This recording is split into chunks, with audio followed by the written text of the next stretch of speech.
Hi. Last time I talked about the three biggest reasons why so many autistic people don't find out they're autistic until they're adults. Today on Autismatic, I want to discuss something that I didn't discover about myself until relatively recently. Something which changed my perspective not only on autism, but on my entire world. I'm Quinn, and I'm autistic, but I'm also aphantasic.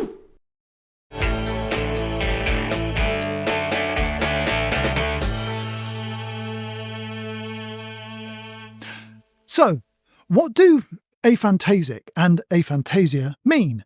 And why did it take so long for me to find out? Well, before I start this video properly, I'm going to issue a warning of sorts. I've been on this journey of discovery about how my peculiarities fit in with the wider world for 40 years. That's 40 years since I first knew that the words autism and autistic applied to me. The realisation that I'm aphantasic and what that means to my life came less than a year ago. Once I started talking to friends about what I've learned, the light of recognition has sparked up in some of them too, so I think there's a good chance that a few of you watching this video might see yourselves a little differently by the end. Now, I've heard aphantasia being mentioned alongside autism over and over again, and yet the explanations I saw of it gave me little indication it might apply to me. It's not regarded as an autism trait or even a diagnosable condition, but it's recognised as being more common in autistic folks than in non-autists. When I was reassessed in the early 2000s, it wasn't brought up, and not one of the psychiatrists or mental health professionals I consulted for has ever tapped me on the shoulder to say, by the way, Quinn, did you realise? So, how did I find out? Well, it's kind of ironic, but my eyes were opened by someone who is, and always has been, blind. My friend Kylie has an amazing imagination. I don't. She can imagine a scene in accurate, lifelike visual detail and describe it to me in words so evocative that I can smell the air. Yet, she's never seen anything with her eyes. She describes what she sees on the glorious arena stage of her mind's eye, and it makes anything I could imagine seem like flickery, grainy images from the dawn of cinema in comparison. So-called imaginative deficits and aphantasia were on a long list of autism-related topics that I hadn't covered yet, because I had no personal experience of them.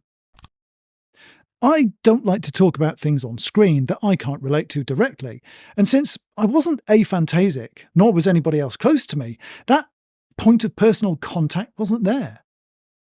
My curiosity about Kylie's imagination gave me an opening, though, a reason to go looking. I wanted to know how my friend, who has never seen a blue sky or a daisy, is able to transport me to the sun-kissed meadows of her imagination with such ease. I didn't find what I expected. I wanted insights into my friend's remarkable imagination, but instead I ran headfirst into the limitations of my own. Until then, I thought I had a perfectly functional imagination, quite a good one in fact. I was praised for my imaginative writing at school. My innovations at work and my work here as an autistic storyteller would be impossible if I was unable to conceive of novel ideas. But that's where I discovered my mistake. I didn't fully understand what people really mean by imagination, because no one ever sat down with me and described what happens in their minds when they picture a scene in a way I could relate to. I've never experienced visual imagination in the way that they do. So until it was described to me properly, in simple, unambiguous terms, I had no idea what I'd been missing out on. You see, my friend's ability is truly remarkable, but mainly because she's blind. How she manages to describe visual detail so vividly and believably without ever having seen what I see is nothing less than astonishing. But her ability to imagine and describe such detailed and vivid settings might not be so remarkable in a sighted individual. She doesn't have the same frame of reference that I do because she's never experienced vision at all, yet she can picture a scene and transport me there in an instant. I can't do that half as well. Oh, I can come up with a believable imaginary scene for you, but everything I describe is the ghost of a fleeting photograph snatched away before you've had time to focus on the details. So that was the first barrel to click into place, realising for the first time that my friend's cinematic imagination was actually the norm. The accuracy of the visual detail in Kylie's words is astonishing because she's such a good wordsmith, and she's built an incredibly accurate picture of the world in the theatre of her mind. But the stage on which that scene is set is actually nothing special. It's the standard issue. The tattered scraps of comic book action that make up my imagination are cheap pulp paperbacks compared to her leather-bound illuminated manuscripts. Now, I don't normally what I'm going to do now out loud, but I'm making a rare exception today. It really does matter when you subscribe to a YouTube channel, leave a like or comment on a video. It all adds up to a big difference in how many people get shown our content, especially for smaller channels. And since this is now my sole source of income, and it doesn't quite make enough money to pay the bills yet, every click on those shiny YouTube buttons helps me more now than it ever has. If you've enough spare income to pledge a couple of bucks a month to the channel on Patreon and help me directly, even better. Okay, begging section over. The second big cognitive click was discovering that aphantasia isn't quite what I thought it was either. I mean, I'd heard of it, of course. When I made a few videos on prosopagnosia or face blindness, it came up several times. But my understanding of what it meant turned out to be way off the mark. I took it too literally, you see. Yeah, can you imagine it? An autistic person missing the bleeding obvious because they took something too literally? You see, the simple dictionary or diagnostic definition of aphantasia tells you not much more than the etymology of its name. The Fantasia bit just means imagination, like in fantasy, phantom, fantastic, and of course Disney's Fantasia, whilst the A at the beginning just means without. To be aphantasic in literal terms is to be without imagination. And that doesn't describe me. I don't like blowing my own trumpet, but I've had my fair share of good ideas in my time. But it turned out that imagination isn't, well, what I imagined it to be, at least in this context. I interpreted imagination as including the capacity for ideas, for novel approaches, or for making up stories. Well, I can do all of those, so I couldn't be aphantasic. Another term that's bandied around is mind blindness, which gets confusing because that's also used to describe the lack of empathy some people insist is part of being autistic. But that second phrase is actually closer to describing aphantasia than the word itself, because to be aphantasic is to be blind, but on the inside. It's as if those mind's eyes we talk about are as blind on the inside for aphantasic people as Kylie is on the outside. What I can't do that I now know most other people can do is play a movie in my head. I can't even hold a picture in my mind for more than a flash. What most people see in their mind's eyes when they imagine something or when they relive a memory sounds to me something in between a glorious Technicolor movie and Star Trek's holodecks, but I don't get anything like that. I simply cannot imagine an object or a scene for long enough to see anything more than the scantest of details. It's like when a flash of lightning illuminates the night sky and for a shudderingly brief fraction of a second, the silhouette of the landscape is burned on your retinas before it fades to nothing.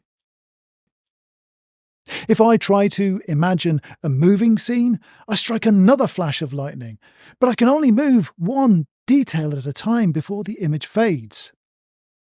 When I read a book, I construct a scene one detail at a time, often rereading passages to build the picture into something cohesive. I can recall smells and flavours, and my ability to relive and imagine feelings scares me at times, but visual imagination? I have practically none, it turns out. Aphantasia is my normal, and I didn't realise my capacity for visualisation was different to anyone else's until my blind autistic friend opened my eyes. Not all aphantasia is the same either. Some can't even conjure up the comic book lightning flashes that I do, and many of us never have visual dreams.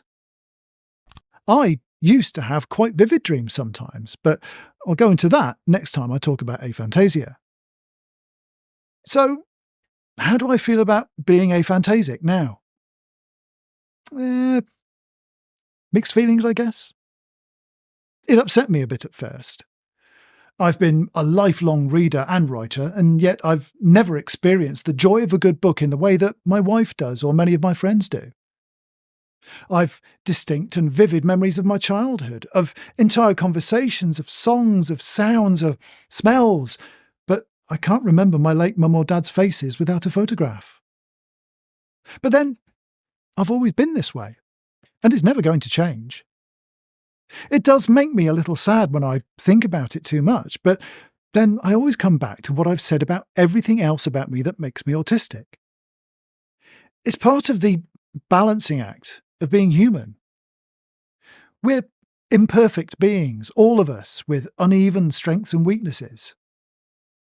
The more I learn about who we are, not just as autistic people or neurodivergent people, but just as people, the more I see the intricate fibres of experience, of potential and circumstance woven through our lives and shaping us into the person we are now and will be later.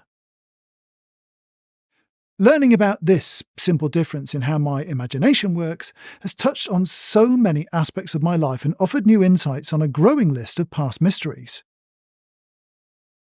Now, I know there will be a few of you who had no idea that you may be aphantasic before you watch this, but now you're wondering. I don't know whether maybe I should apologise if it's something of a shock to you, because it was to me. But I know I feel better for it now. Knowing is much better than stumbling around in ignorance, and now I know that my visual imagination is, at best, a factory second. I can account for it. This certainly shed new light on a lot of my past. If you learned something about yourself watching this video, then please let me know in the comments. Or if you already knew you were aphantasic yourself and want to share your experiences or perspectives, please join the conversation too. I'll be talking more about aphantasia soon, and I'd love to include your input as part of that. I'm Quinn, and I'm autistic and aphantasic. Thank you for watching. If you've already liked and subscribed and would like to support the channel more, then please follow the Patreon links in the description to pledge what you feel is fair and affordable to help keep the lights on here and the content keep flowing.